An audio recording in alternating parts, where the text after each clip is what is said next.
So this is the story behind Prince's legendary While My Guitar Gently Weeps solo. Now, what I should do is go listen to that solo first and then come back. Okay, so that's what I'm going to do. Now, this isn't the whole thing, but I got it clipped to where it's going to start, and we're going to check it out, and then we're going to go back to the video.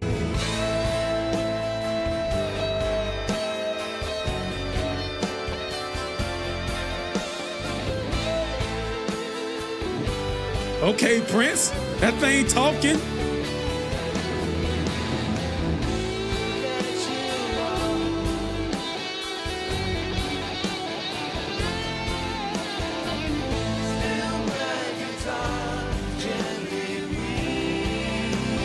Still kind of reminded me of Jimmy a little bit, man. I think Prince might have been heavily influenced by him.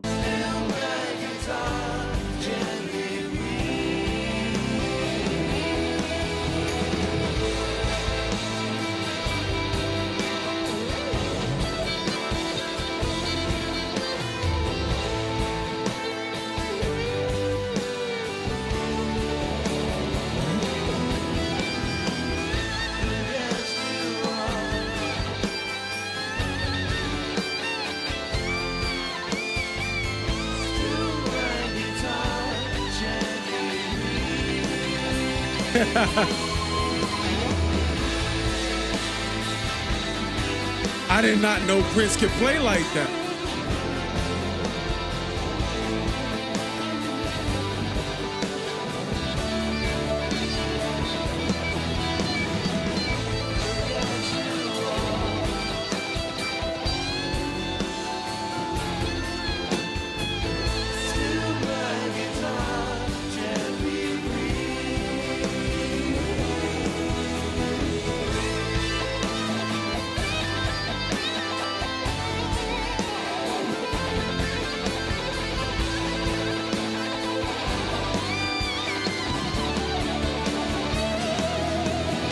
Excuse?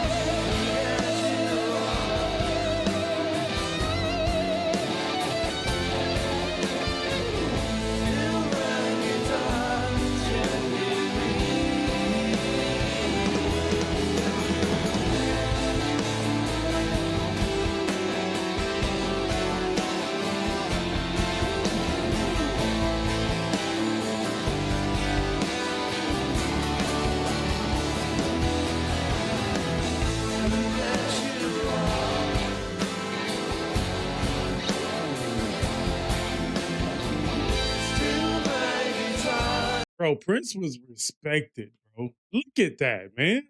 I did not know he could play like that. I know he was a connoisseur, kind of like a jack of all trades, but I did not know Prince could play like that. I keep saying that. So what's the story behind this is the premise of the video. So let's see what's going on, man. Shout out to the YouTube channel Into the Jam. You can go over there and show them some love too. Tell them that Mugnify sent you. But with that being said, let's see what's going on. Exclusively known as a pop artist, and his prowess as a guitarist was not as known. But Prince's guitar work came to the forefront during the Rock and Roll Hall of Fame ceremony in 2004. And later, a video of his solo during the performance of While My Guitar Gently Weeps went viral after his death in 2016.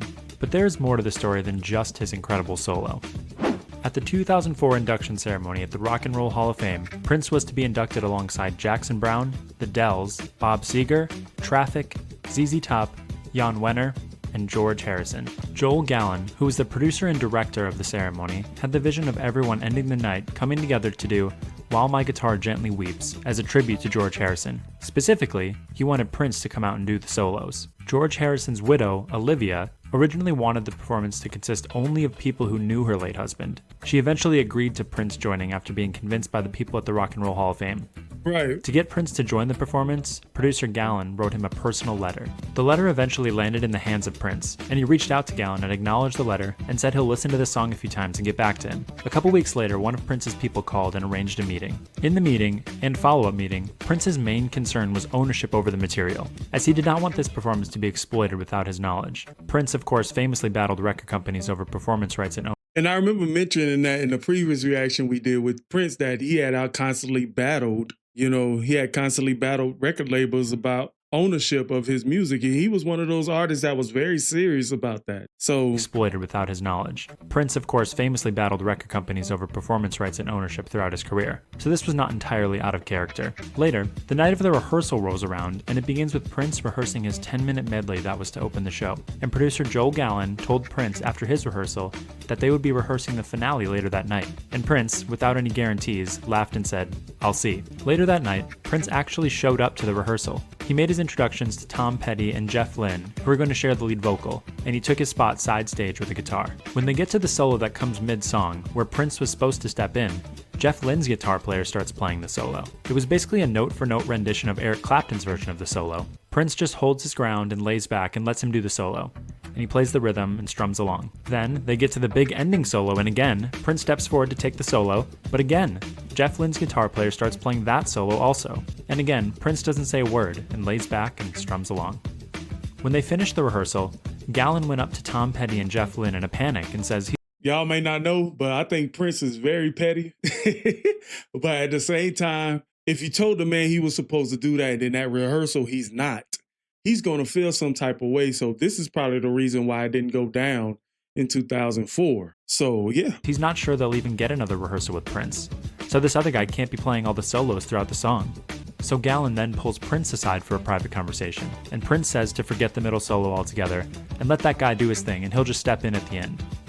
Prince never hinted to Gallen what he was going to do, and just said to him, to the producer and director of the show, "Don't worry about it." So, the night of the ceremony arrives and Prince opens the show with a medley of Let's Go Crazy, Sign of the Times, and Kiss, a nod to some of the biggest songs over his career.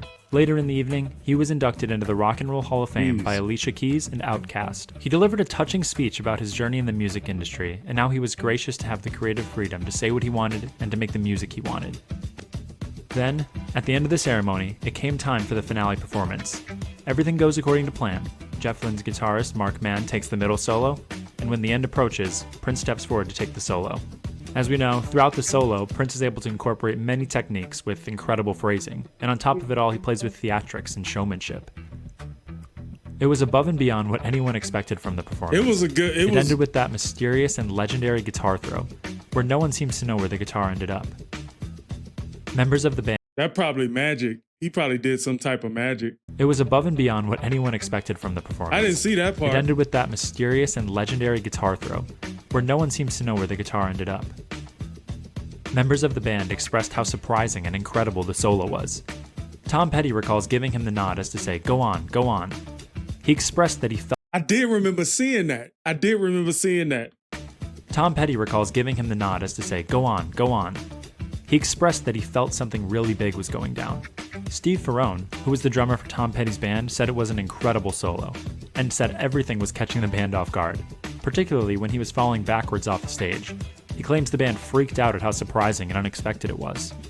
Donnie Harrison, who is the son of the late George Harrison, has said that he had the attitude of "what in the world is going on," but was enjoying every moment of it. Although, he later called the solo a tad gratuitous.